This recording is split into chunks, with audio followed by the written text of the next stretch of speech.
Okay, so now let's explore what the graph of an inverse function looks like. So when you graph a function and its inverse, there's something really cool that you'll notice.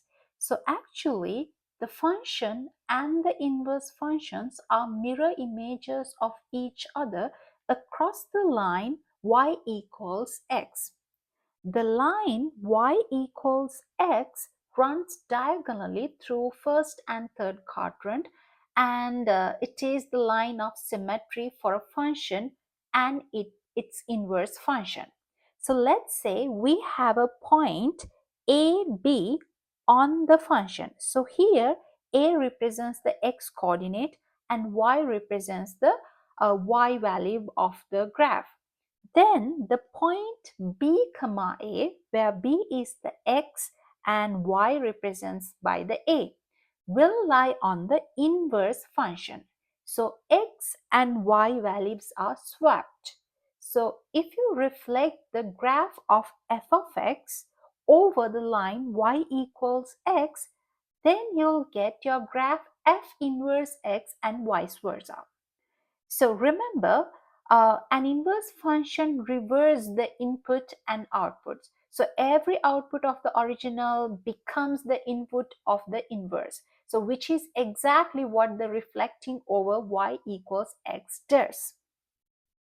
Okay,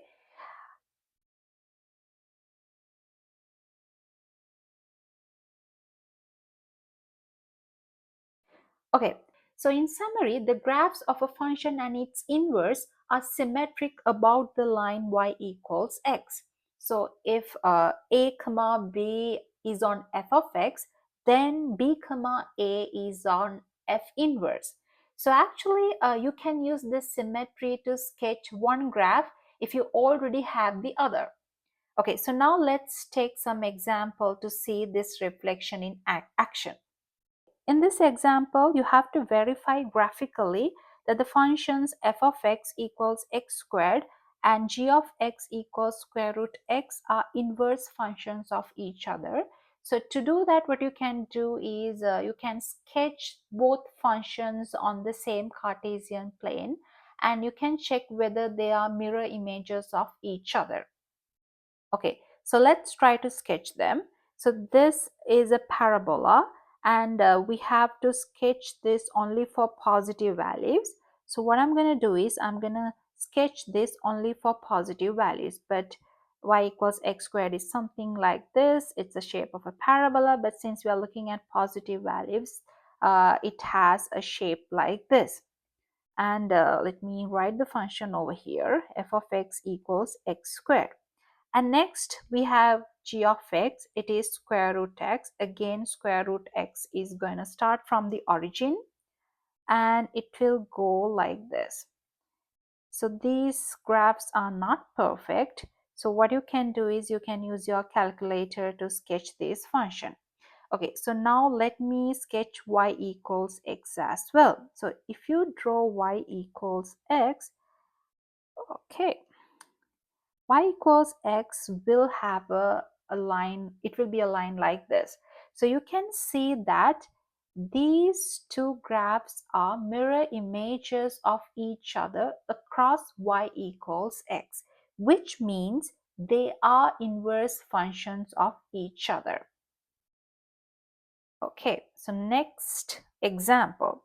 Again, we have two functions. You have to verify graphically they are inverse or not. What you are going to do is you are going to sketch them and see whether they are mirror images of each other. Okay, again, I'm not using a calculator, but you're welcome to use your calculator here. So this is a line. So to sketch a line, we need at least 2 points. So I'm going to take 2 points. Let me get the y value when x is equals to 0. So if you substitute 0 into here, your y value will be equals to -2. And what happens if the y value is equals to 0? In that case, you'll get your x as 2 over 5. So let's go ahead and put these points on the Cartesian plane. So let me take this as -1, -2. And let's put 1 here and 2 here. Okay, so this is my first point. At -2 we have the first point and 2 over 5. So it will be somewhere here. Let me draw the line. Okay, and it's going to be something like this. So 2 over 5 is here. Next, I'm going to take my g of x and let's try to sketch this. To sketch this also, I'm going to take 2 points. The corresponding y value when x is equals to 0 is y is equals to 2 over 5. It's because you have to substitute 0 into this. That will give you 0 plus 2 multiplied by 1/5, which is 2 over 5. Next, let's take the x value when y is equals to 0. That's going to be a -2. So let's put those values also in the plane. So x is -2.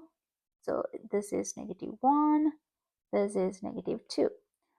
And the y value is 2 over 5. So this is going to be your -1, sorry, +1. And this is +2. So it should go somewhere here.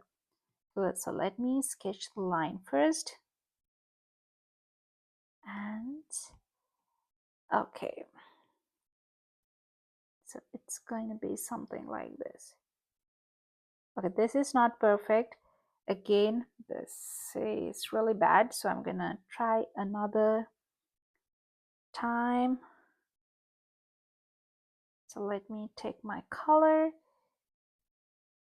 Okay, again, it's bad, but let's work with this. Okay, so this is really bad, but use your calculator to sketch this. But if you look carefully, these are like mirror images of each other across y equals x. That means these two functions are inverse functions of each other. So again, you can use this technique to verify whether the two functions are inverse or not. If they are inverse, the two functions are like mirror images of each other across y equals x.